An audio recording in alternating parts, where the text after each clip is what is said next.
2 hours here, what we really want to do is we're going to have a talk, but really what we want this to be is an interactive discussion. So we have an extra microphone. We'll be passing it around for questions. And we started a little tradition a couple months back on our radio shows. We set the space for what we're going to be doing for the shows. And we can go ahead and do that now here. So these next 2 hours, our last 2 hours of today, and then we got a whole other day tomorrow. This is our time now. It's our time to collect and gather the energy that's been created so far here today. To hold space for absolute truth, absolute data, absolute transparency.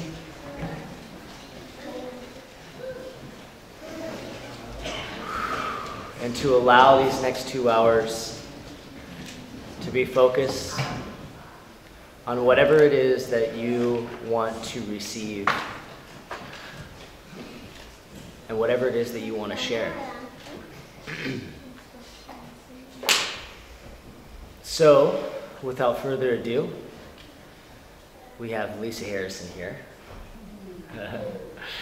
And she is going to introduce a few of our friends that we haven't had a chance to introduce yet.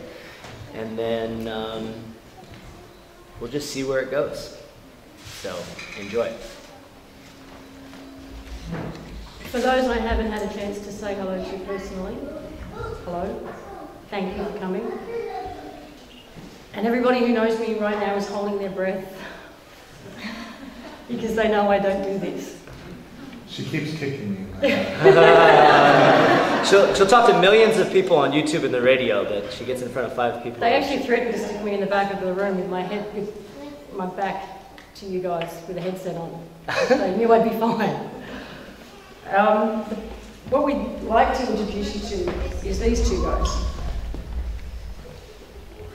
There's a woman who has been with us since Sedona. Part of the gathering intentional mobile community that we are now, travelling through the States with these RVs and cars and tents and motorbike, the odd motorbike. And she considers herself the custodian of these two crystals. I don't know how they came into her possession. But this one, she says, is not from here. And it has travelled around with her many places around the world, participating in sacred ceremonies. This guy is called Smokey. And if you're someone who can communicate with crystals, he will talk to you. And he does. And every morning we have what we call our 10 o'clock circle. So everybody that's available in the community, we stand around in a circle, we set the intent for the day, we connect with one another, and he's always there. And the morning, the day before we left to come here, she handed him to me and said, Smokey wants to come with you to Norway. And Smokey has been collecting the energy that we've been gathering since he joined us in Sedona. Thank you. And you can feel it. So I'd like to pass him around and just take, everybody can have a moment if they wish to hold Smokey.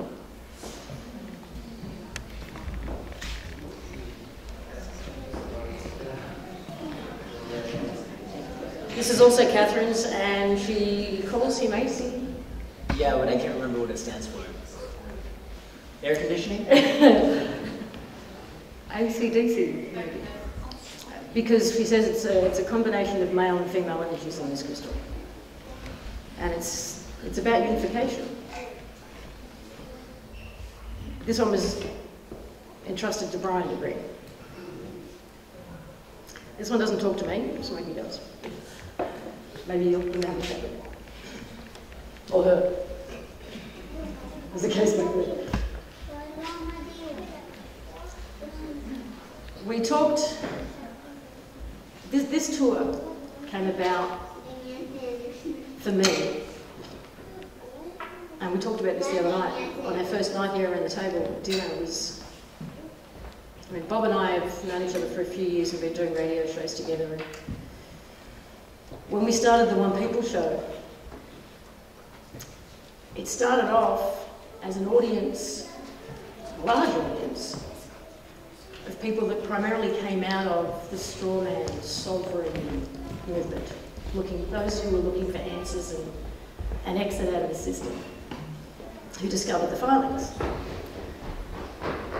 And that audience very quickly melded into the other audience we had with the collective imagination shows, which was a group of people who were all about manifesting, all about creating our own reality, taking our power back. And those two audiences melded. And the audience went from an audience to a community, and they were connecting really, really well. And that community became a family. And that family decided they needed to meet up. The conversations on Facebook weren't cutting it. And meetups were happening, Facebook groups were happening. So, I mean, the O.P.A.L Norway is a classic example. And that coming together, suddenly these show me the money strawman people became consciousness gurus in a whole new paradigm. And the conversations changed. The meetups changed in their purpose. It started off as let's get together and talk about the documents. And then let's get together and work on our courtesy notices. So let's get together and talk about absolute tech. Let's get together and talk about how and what this looks like, this world that we're trying to create looks like. And these meetups were changing people's lives. They'd get together for a weekend and they would be forever changed. There was an awakening that was happening as a result of being in density, as we call it, with each other.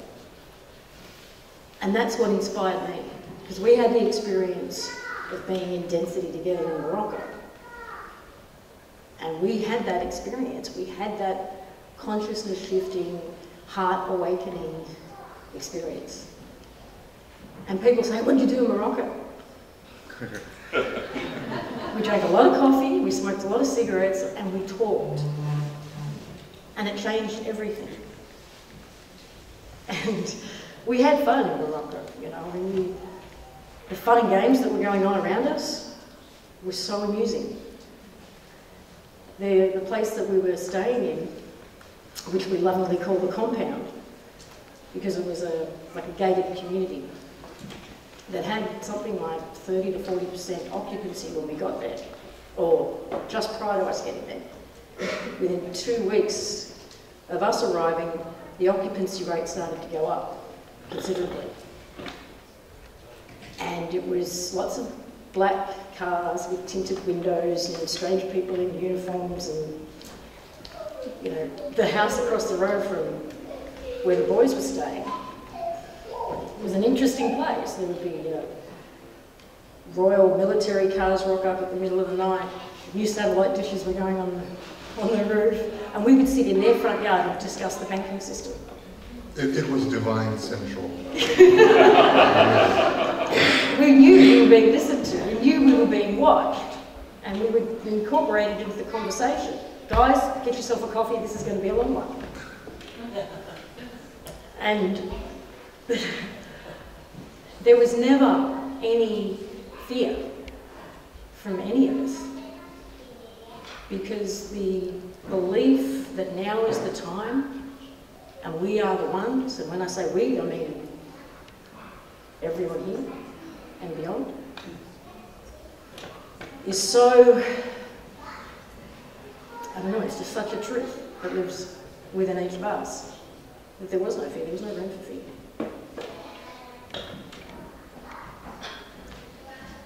That is my inspiration for why I'm here now. It was to help create the space for as many people as possible to come together and have that experience.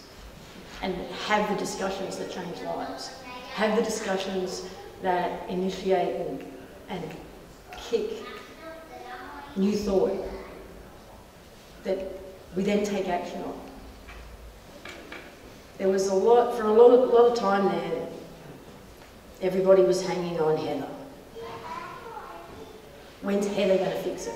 When's Heather going to bring out the new document? When's Heather going to provide us with the magic bullet? When Caleb came.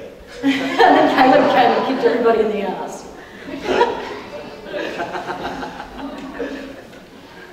And the idea that somebody else is going to do it for us, whether it's, you know, Sheldon Idle's mates who are going to come down and put us into chambers and everything's going to be all right, or whether it's a magic piece of paper, I couldn't have that conversation anymore. It's just, we are the ones we've been waiting for. It's our tagline. And we are done waiting. So, you guys are too. And that's why you're here. That's why Smokey's here. So thank you for being the ones I've been waiting for as well. That's it.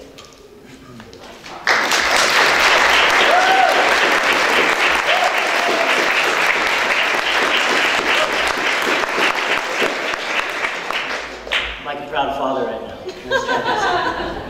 Good work. You know, I mean, we've talked about it before, and there's so much that can't be planned with trying to put something like this together. You know, you get it as far as you can take it, and then, you know, it just becomes impossible to predict or imagine what could come of it. You know, it's funny, I was asking Bob, I was like, well, you know, if we really want people to get together and start creating living without money communities and societies and new things, you know, maybe we should block out some time for people to talk about that. Because why do you do that? Just get the people together and allow the conversations to flow, and then just see what's created. You know, I had a couple of people come up to me and break and say, you know, we want to do what you guys are doing here in Norway. As far as like getting the, well, you don't call them RVs here, you call them camping vehicles, which is hilarious. But I know what you meant. And I was like, yes! And inside, I might not have done that, jumped up and down when the idea came up, but that's what I'm doing on the inside, is because if we can do this on a shoestring budget, you know, we originally put this idea together, we had no support, no financial support that was intangible reality yet. You know, not a single dollar, you know, but we said we're going to get this, we're going to get these RVs, we're going to get all these people together, we're going to get plane tickets purchased, we're going to get everybody in this place, and we're going to do it next month. We had people go, when? You know, let's plan for next summer, you know, you guys are crazy. We're like, nah, that's too long. Let's go 6 weeks out. And there's actually a few people that backed out because they're like, you guys are just bonkers, you know. It's funny, you would never think that when somebody tells you you're out of your mind, it could be the biggest compliment you've ever received. But I'll tell you, all you people, you're out of your mind. Thank you. You know, let's get out of our minds. And when we get out of our minds and when we get into our hearts, we can do the unthinkable. We can do the impossible. You know, we purchased 3 38-foot, how many meters is that? Big RVs. And bought plane tickets and got everybody from Australia, New Zealand, London, Philadelphia, all over the world, all together in 6 weeks. And we just knew that we could. You know, we talked about on the radio show surrendering the how. Well, 9 meters. Yep, 9 meters, 9-meter RVs. They're big boys. And that's how this whole thing happened. Is you got a group of people that believed in the reality of manifestation enough to just say, screw it, we're doing it. And here we are, we're in Norway. I mean, I know this is normal for you guys, this is not normal for us. Woo!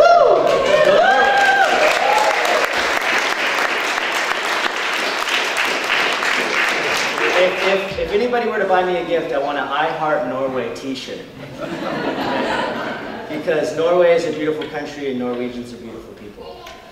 And I've had nothing but amazing conversations with those that are hosting us, and Jorge and Catherine and Emma and Victoria and everybody that we visited with last night. It's the same conversations with a different context that we've been having in the United States, with the same love, the same compassion, the same joy, and the same drive and desire to truly start creating something different. It doesn't matter where you go in the world, the theme is the same. You know, and the energy. You know, it might change as people come and go. You know, the energetic signature, the frequencies, you know, the hertz of... I just learned more about food and all the crap I ate in the last 2 hours than I've ever heard in my whole life. I get it now, Vera. Thank you. No more hamburgers for me. Maybe just once in a while. So, it's about imagining. You know, the terms be and do and absent limits, I mean, yes, Heather reintroduced these terms into our life, and yes, the meaning of them has changed over time. You know, the meaning has evolved, and we've started to come into new understandings of what it means to just be. And when we just be together, it's amplified. And when we do together, it's amplified. And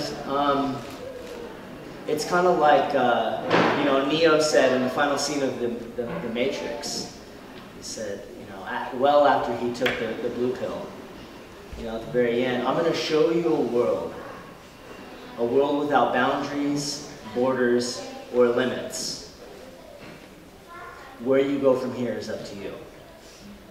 So let's not make this just a conference. You know, we went to the Sedona conference, and we told the organizer, we go, we don't know if everybody from our group is going to come here. We're kind of doing, it's kind of like an anti-conference what we're doing out on the road. We're kind of giving people a breather from your usual everyday conference where you come, you gather, you sit in the audience, you stare at people talk, and then you might utilize a little bit of the information, and then after a month, you're back to the same thing, the way things were prior to. You know, we want this to be a petri dish for creation. So as we continue with this talk, and we want to hear from you, we want this to be an opportunity for people to speak their voice, their truth, ask the questions, the burning questions you've been so afraid to call in and ask live on the air, or it's 2 a.m. here when you guys have the shows. I don't judge you for listening to the archive. Trust me, I get it. I would too. But let's make this a space where we open up the floodgates to really start creating. Where this isn't just about a sharing of information, it's about a sharing of hearts, and we allow that manifestation of hearts coming together truly, truly, truly have a lasting change on where we go from here. Because we can go anywhere we want. You guys are all coming to the United States, let's go, you know? That's where it could be next. So there's more people in the room now than there was when we started. We realized that a few people had travel issues, and I just want to welcome those that have just gotten here recently. And just, again, from the bottom of my heart, eternal gratitude and deepest vows for helping to blaze the trail and show the way. You are all so amazing. And I truly mean that. Thank you for being you. So are you. I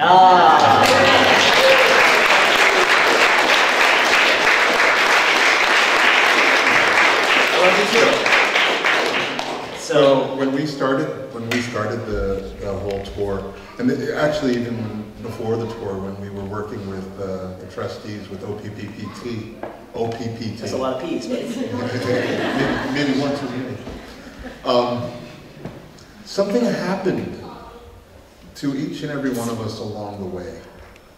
We discovered our true power. Somewhere along the way it happened. It happened to me. I know it also happened to them. Something shifted inside of us. Like Lisa said, there was no more fear anymore. And once there was no more fear, And once we were out of our minds enough to not consider how things can be done, things just got done. And it got done, I want to say a word, quick. It got done so quickly. And then I started to realize, like, you know what, guys? We could change the world this way. If everybody could understand and get to this place that we found and we discovered in ourselves, you know, how feasibly, how does a housewife of 4 children organize a global media campaign without using the media? You know, without using any money, and get the word out in less than 3 months to the planet? How? I didn't know before she did it. Nobody knew before she did it. How do you plan a world tour with no money, no vehicles, no plan in 6 weeks?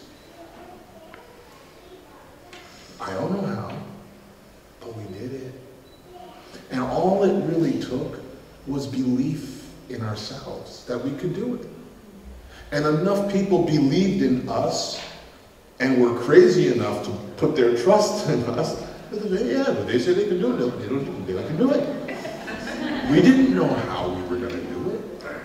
We just knew we were going to do it. Now, a lot of focus, like, you know, in the past has been on the filings and how do we access our value and how do we, you know, get the banks to work with us. And all of these things, I believe, also are important conversations that have to be had. But it's not the most important thing to get the job done. That is what I discovered on this journey. The most important thing to get the job done is you've got to believe in yourself. We're so confident, and myself too included, otherwise I would not be in this chair, are so convinced of our limitations. We're so convinced of what it is we can't do. Well, I can't make a difference, and what am I supposed to do? And, you know, you got the whole banking system, and they got the army, and these people got guns, and we're so convinced in what we can't do. Isn't it time we made a little switch? Maybe it's a big switch. Okay. That we can. Yes, we can. And we don't need anyone but us to do it. We're doing it now. Who do you think built this world? Do you think it was the Rockefellers? They didn't do shit.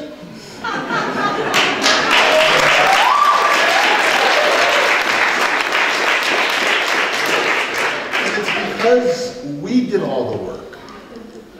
We did all the labor. We're manufacturing all the goods. We're manufacturing all this. What is it that we can't do? Somebody please convince me of something we can't do. Do you remember back in March when we were getting told that through contacts that the establishment were getting worried because word had gotten out, they were monitoring the numbers, and they estimated that 20-odd million people knew about the One People Probably Trust.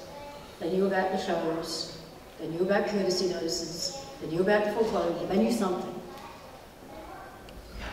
And we laughed about it and said, okay, but in hindsight, you know, if someone had come to us in January and said, I want you to reach 20 million people, I want you to have websites in every language from all over the world, I want you to have top quality video productions, I want you to get people to write songs, do paintings, create art, all around this one message. I want you to do it in 12 weeks, and by the way, there's no money. what would we have said? Amen. But that's what happened. And it wasn't, we didn't do that. You guys did that. I mean, people were inspired to do whatever they could, whether it was stick up a blog, do videos, write articles, write songs. Everybody was touched and inspired by this idea that it was done. That the world really did change at the end of 2012. It just didn't look the way we thought it was going to look.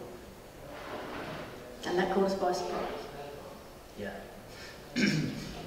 So, Yeah. you know, go ahead. I was going to say I remember we at one point had a talk and we talked about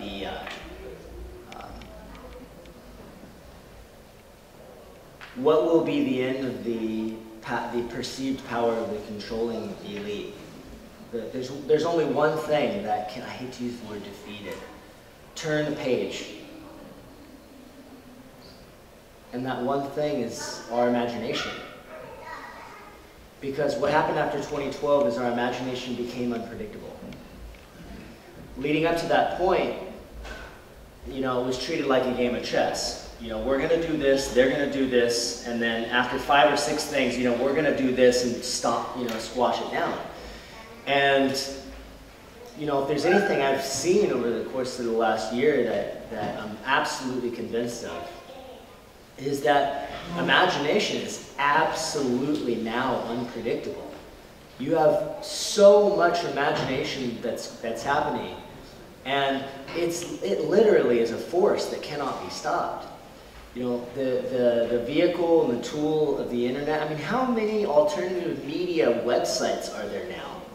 You know, to hell with Anderson Cooper and Fox News and all that stuff. It's just like, there's so much information available. YouTube is the best school ever made, better than Harvard and all these Ivy League schools in the United States and around the world.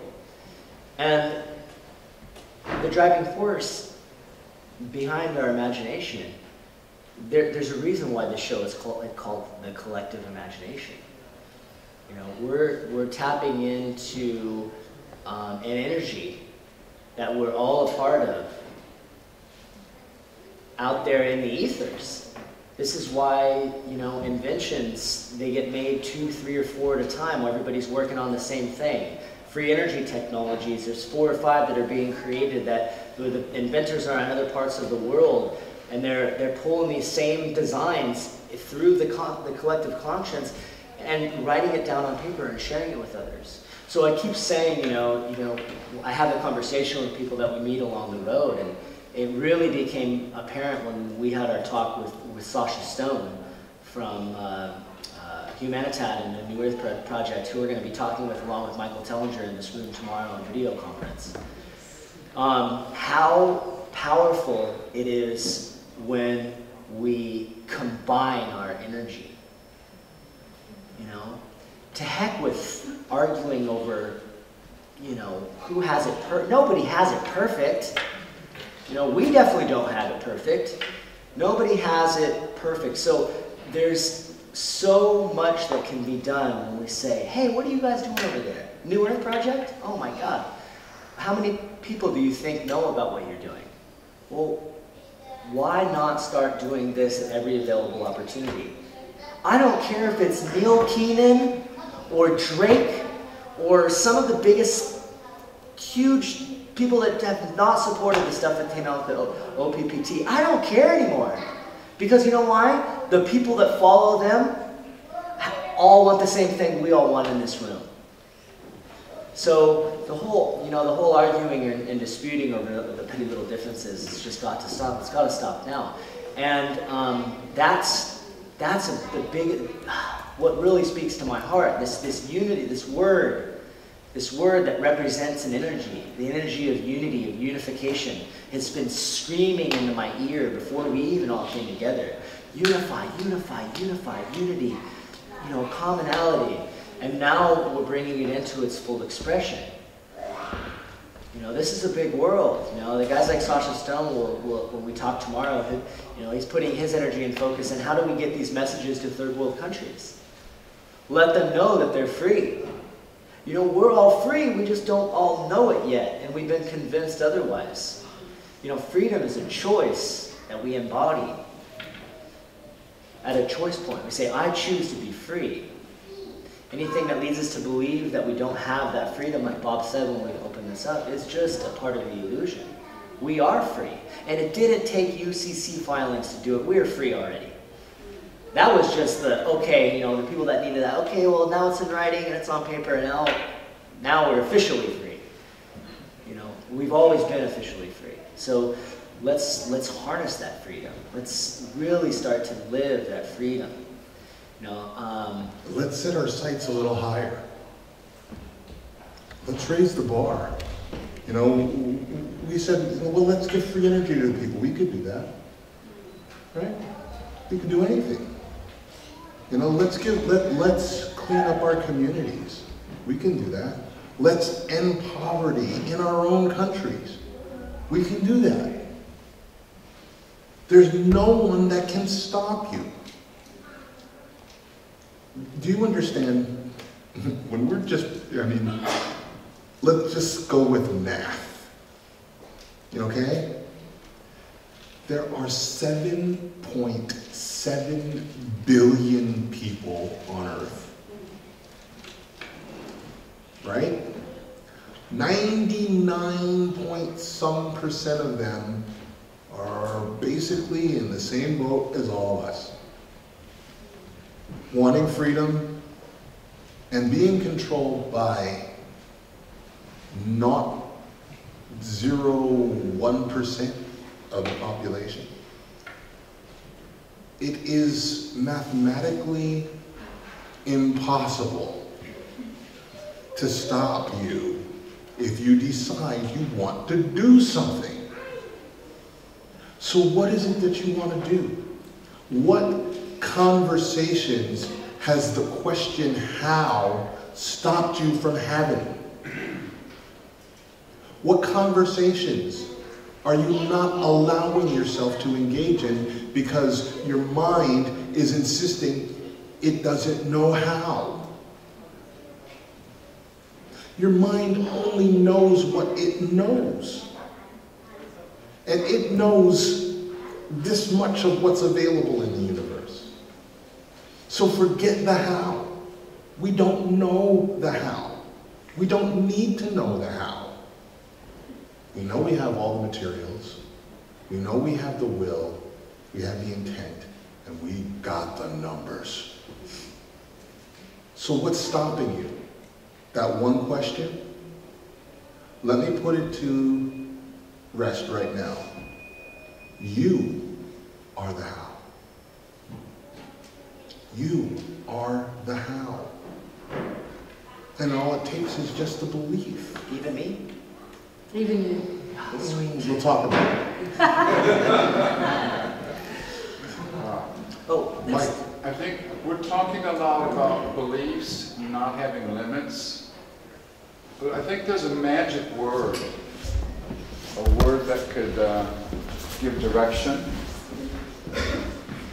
And like a lot of people talk about peace, let's get some peace. But there's more to it. What about one word that could unite everybody that I bet nobody in this room can disagree on? Is there anybody that has anything against vitality? That gives direction. And there's one thing about vitality. You cannot have vitality if your environment does not have vitality, because you cannot separate yourself from your environment. That's one simple thing. That gives us direction. It gives us something to unite around.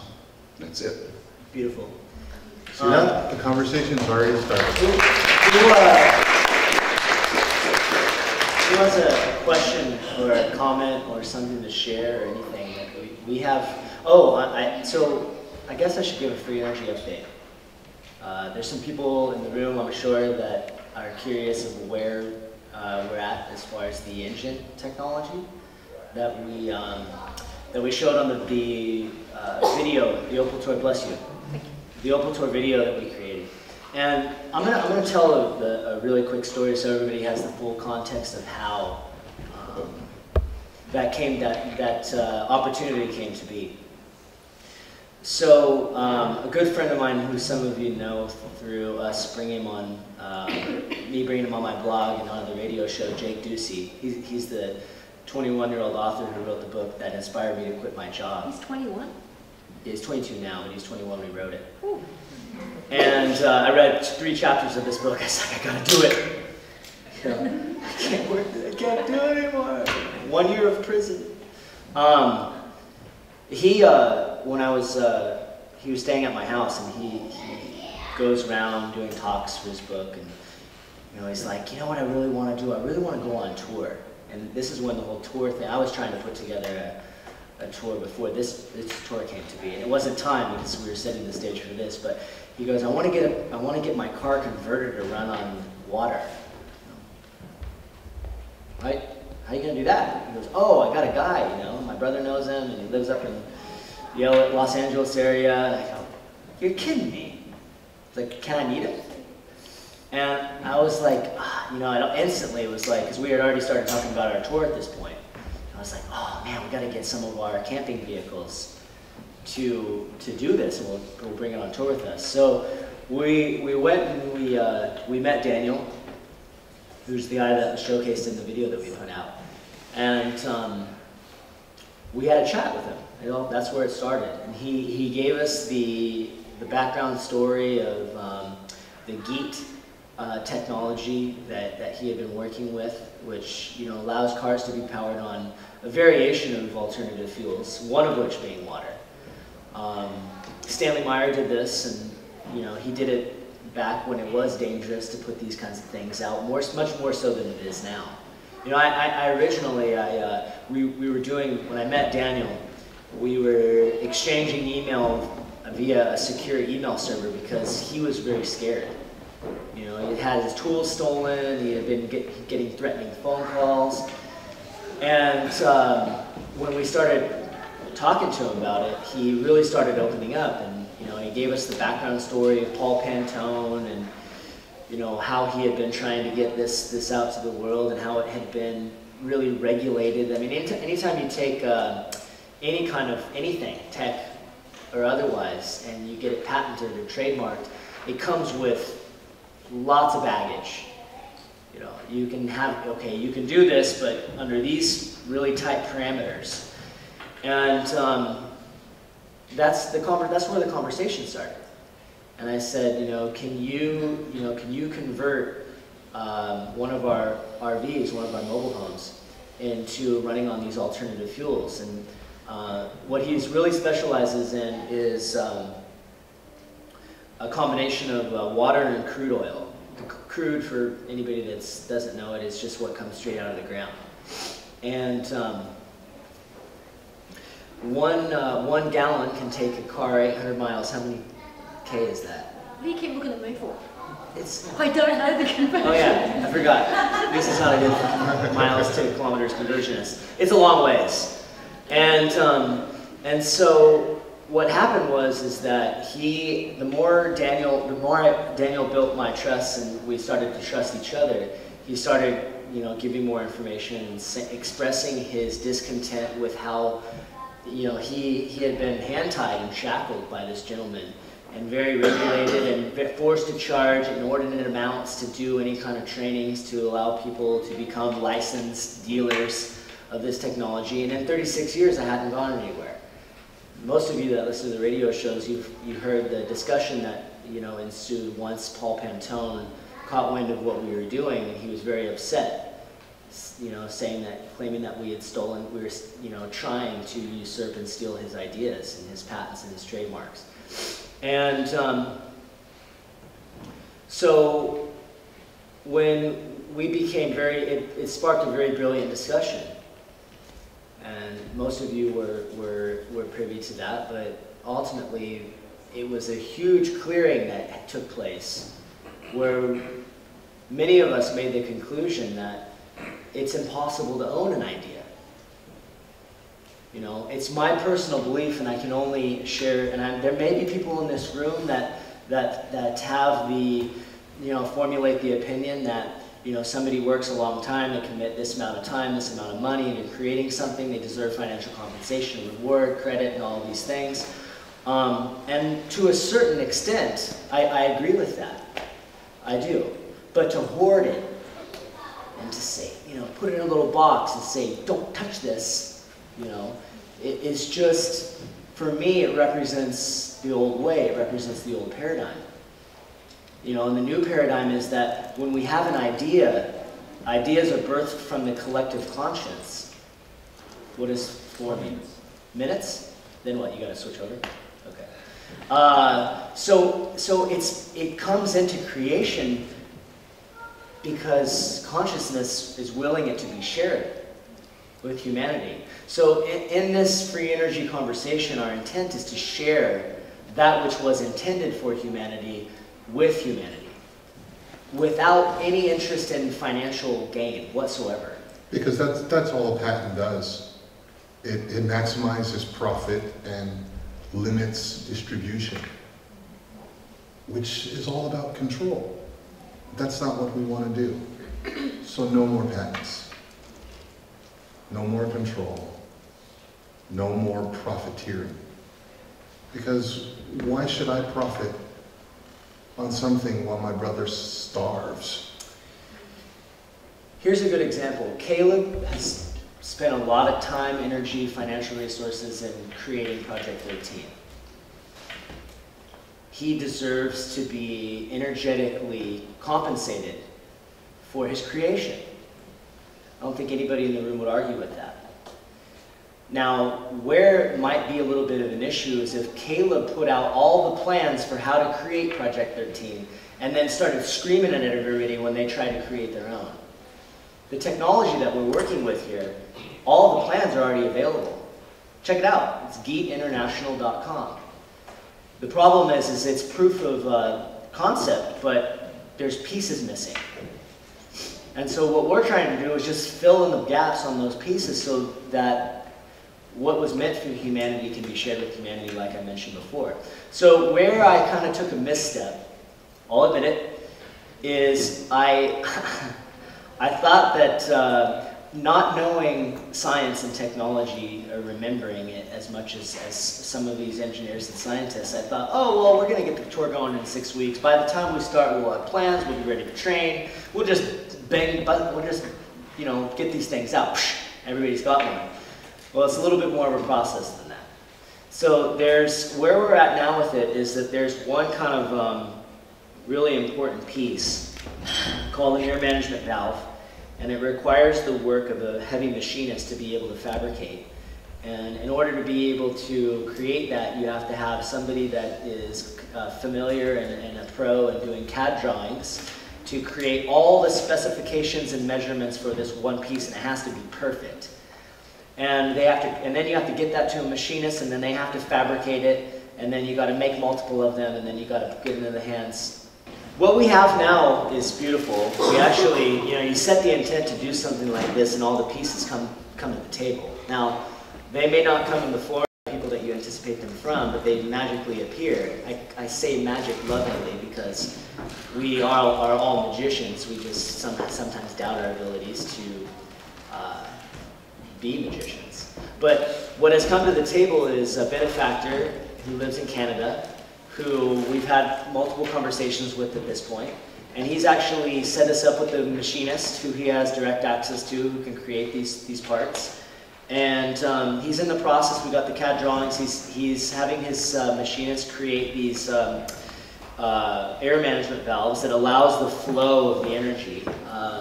This is a form of a plasma reaction that allows the vehicles to run on any combination of transmission fluids, coffee, soda. The demonstration that we did in Tehachapi was Coke, Pepsi, and a little bit of petrol, and water and crude oil, of course, and urine, believe it or not. So it's like we gotta go. Who's gotta pee? So what happens when these when these air management valves are done is we're taking one of our RVs when we get to the East Coast, and we're going to drive it back to Southern California, and then we're going to have one of our RVs retrofitted, and we're going to film a series of YouTube videos and get a classroom of people that are capable of training. It's kind of like a train the trainer model, where you train a bunch of trainers on how to create those things, and then they take their knowledge and then they go out and they create them. Because the fact of the matter is I could show you guys perfect plans, and there might be only a few people in the world that could actually produce one of these things. In the world, not in the world, in the room. But Be good. yeah, there's probably, like I said, there's probably a few people. But the majority of us, myself included, I want one. I don't want to build it. I'm happy to buy it.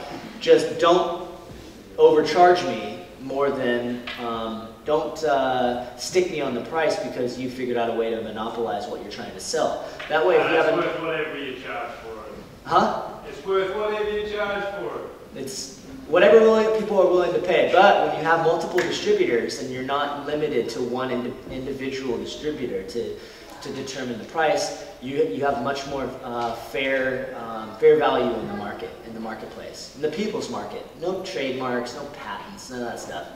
But you just allow for it to be created, and then people have access to it, and those that want to buy one can. Now, this is just one version of tech. Based on what I've heard and what I've seen through organizations like Fix the World and these quantum generators that will just pull the energy from the source field without needing any kind of liquids whatsoever, and the technology that Bob was talking about to end all viruses in the world, I tend to believe that it's not going to be long before this one thing that we're working on is obsolete, because it's going to be replaced by things that are much better, much more efficient, much cheaper to make. But that doesn't mean that we should give up on it now, because right now I can pretty much guarantee you that everybody in the room is pretty upset by how much it costs to fill your gas tank at the pump. So this is a bridge, and I'm going to make sure that I stay on this path until this thing is released. And it's just going to take a little bit longer than I originally anticipated, but that's okay. Because when it's ready, we will have the ability to get it out and get it in the hands of the people that need it most. I'm thinking right out of the gate, if there's some places in the world that could really have huge potential benefit by having some kind of external generator that can pump water into their community. That doesn't need to be filled up all the time, that can use whatever liquids that they have access to in their area as a means to allow for their communities to have power and have water. This is not about focusing. It's about the macro. And when you start to tackle some of these things at the macro level, they really figure out their way. It's like a living, breathing organism that gets down to the micro level and ends up having an effect on everyone everywhere.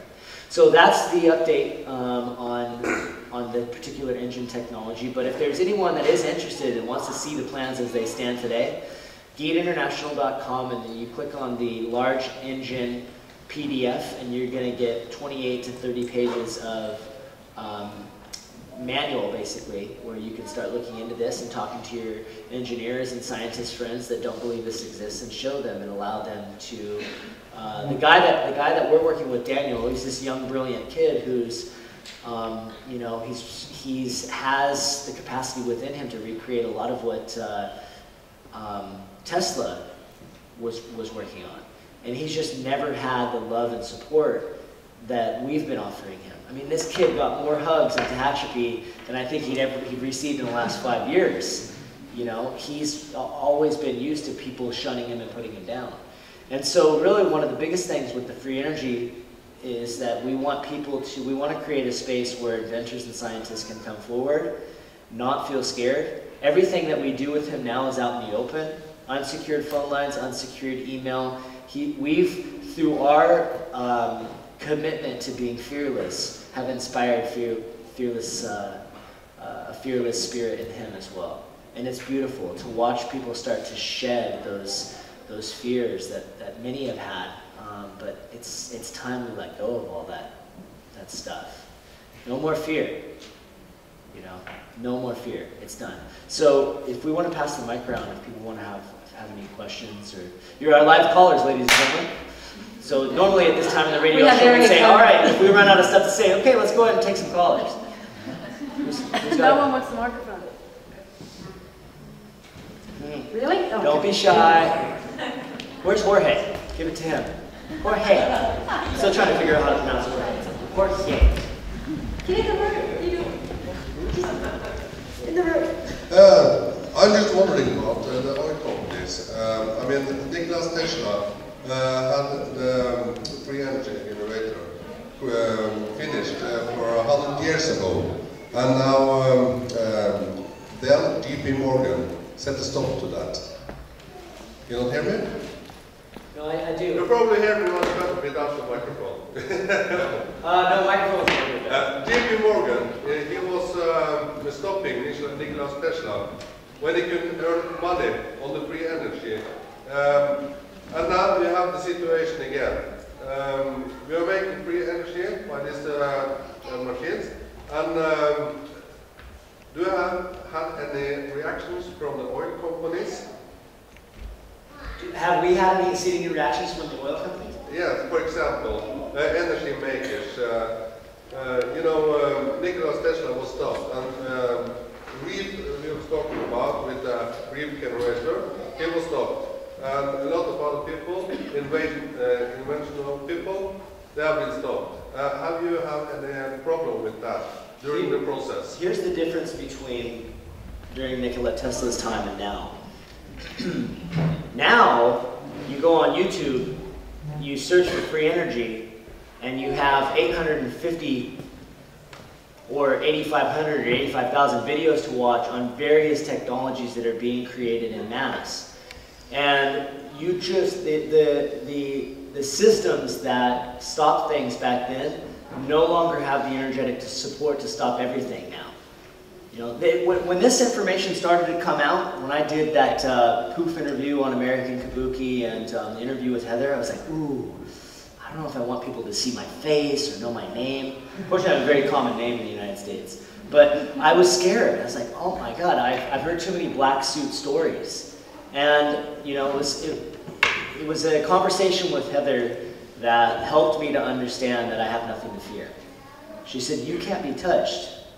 You know, there is a time where our work would be considered dangerous. There's a time where the work of those that are creating these technologies would have been considered extremely dangerous. My personal belief is that that time exists no longer.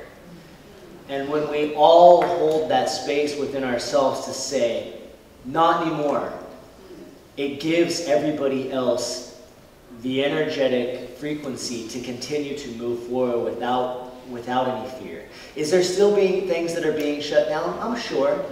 I'm sure there is, to a certain degree, on a certain level. But the truth is that they lack the resources, both financial and otherwise, to shut everything down. If the truth goes even... Actually, the truth goes even deeper than that. There's a certain aspect in our work that we do that's not included in a lot of other people's work, and that's that spiritual aspect. The ultimate protection against anything that you might consider fearful is to get rid of fear. It is the ultimate protection. You create your own reality. And if you remain in fear, you're going to create something to be afraid of. Because we are not in fear, we're not creating anything to be afraid of. So have at it. They can try and stop it if they want. Fine.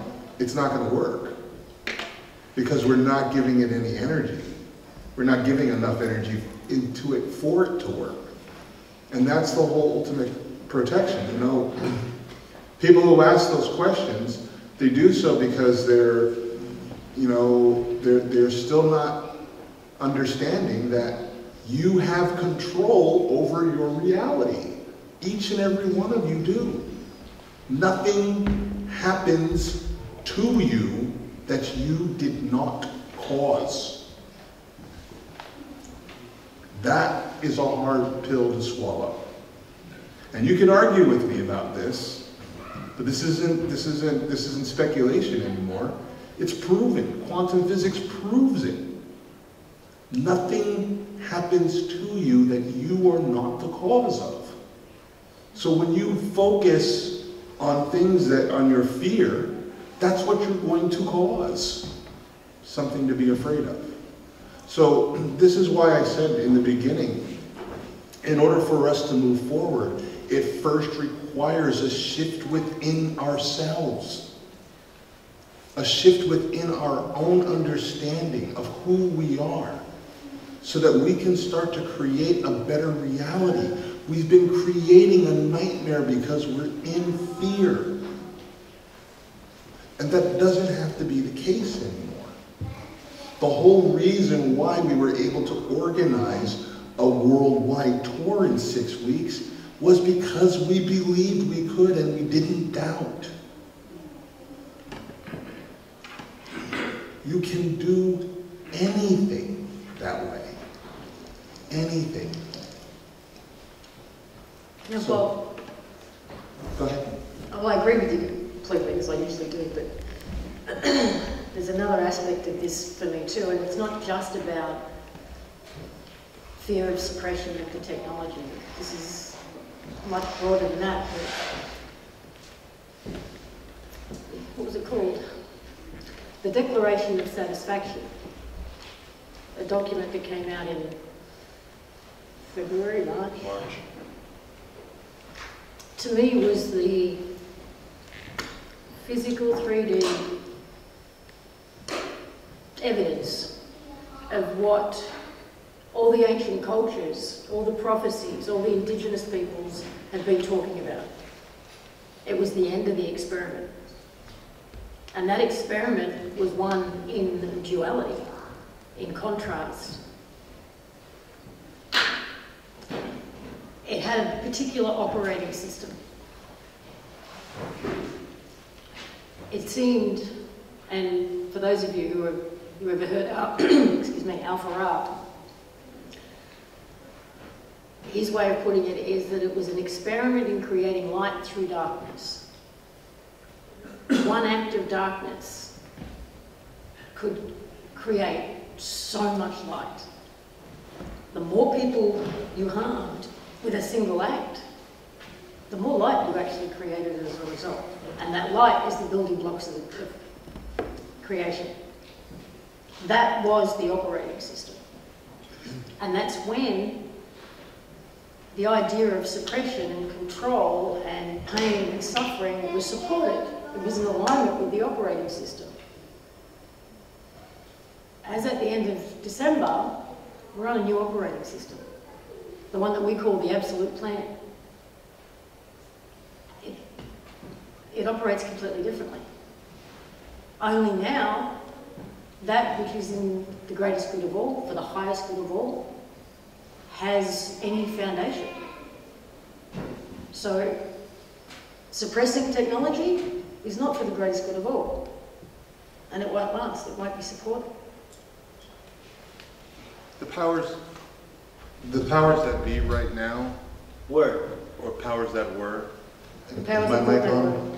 The powers that were right now, they can't muster up enough energy to balance their fucking checkbook right now. Honestly.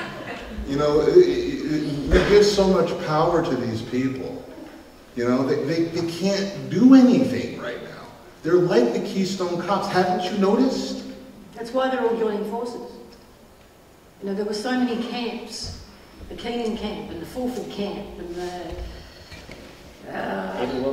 Wilcott camp, and all the different people from, especially in the UK, who had their technologies, you know, which was their particular form of documentation to get us out of the system. And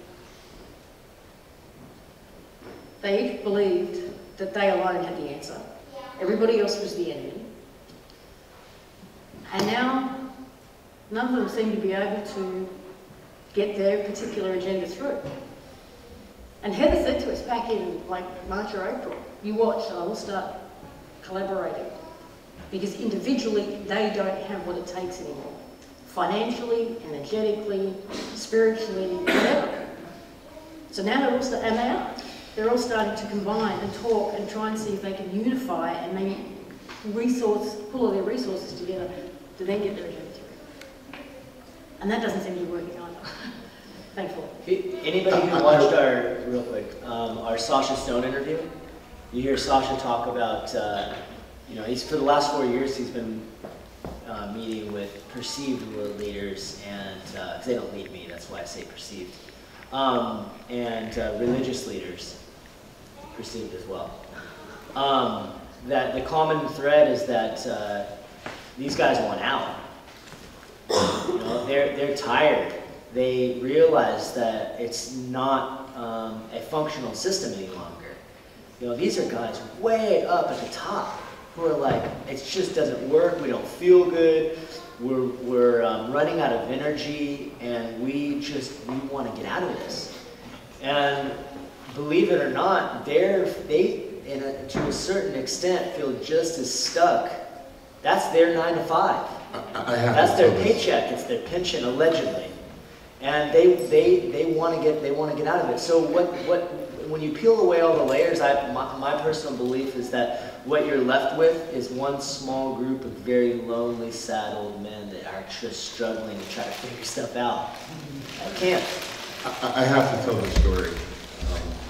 We have been approached by various individuals who represent banking interests, and I believe when they first came, they were on a reconnaissance mission to figure out what the hell it is that we're trying to do and what our intentions were.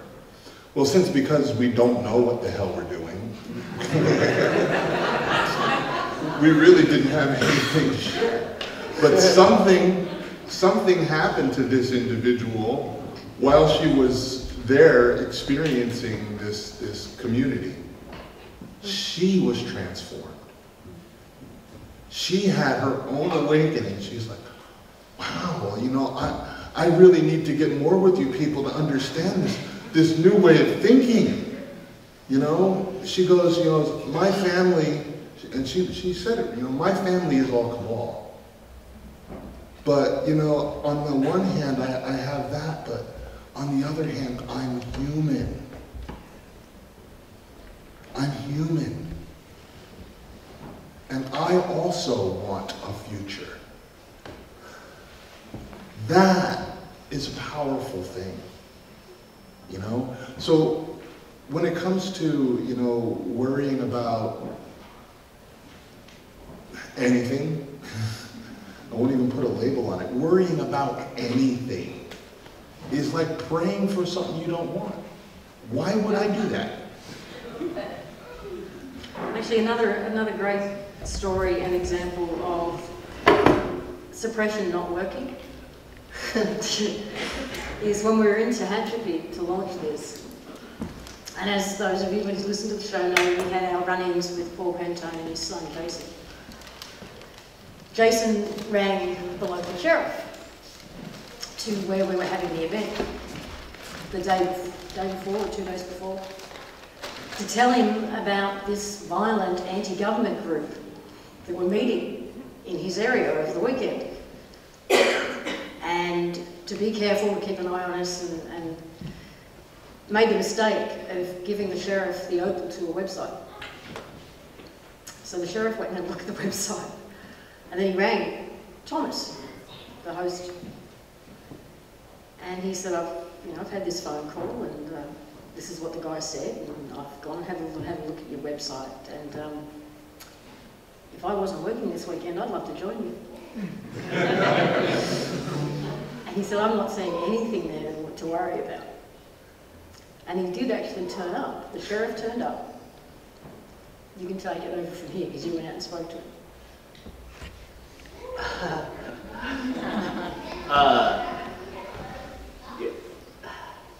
I've never met a nicer sheriff, than this guy. He's like, I gave him my business card. He wanted to check out the blog, and And he was just coming by to check on us to make sure everything was okay.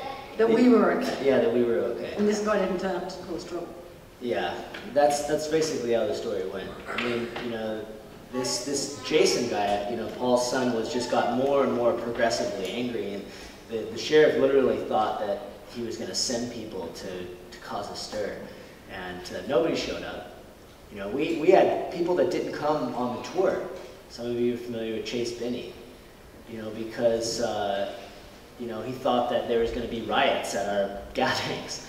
You know, it's almost like thinking, okay, you know, people could bust into here and start rioting right now. It's so ridiculous of an idea here in this space, but we've had nothing but amazing and supporting experiences. But that's just one of many. You know, we keep having the conversation of the microcosm of the macrocosm. You know, we're in here working out more than we could ever possibly imagine on other dimensions that are not seen or we're consciously aware of. And I always look at it, you know, when I kind of have the internal dialogue, I think back, what really sparked me, one of the things that sparked me on this journey of awakening is how incredible it is that you could have so many ancient civilizations dating back anywhere from 2,000 to 20,000 and beyond years ago, all point to 2012 era as being a time of amazing change.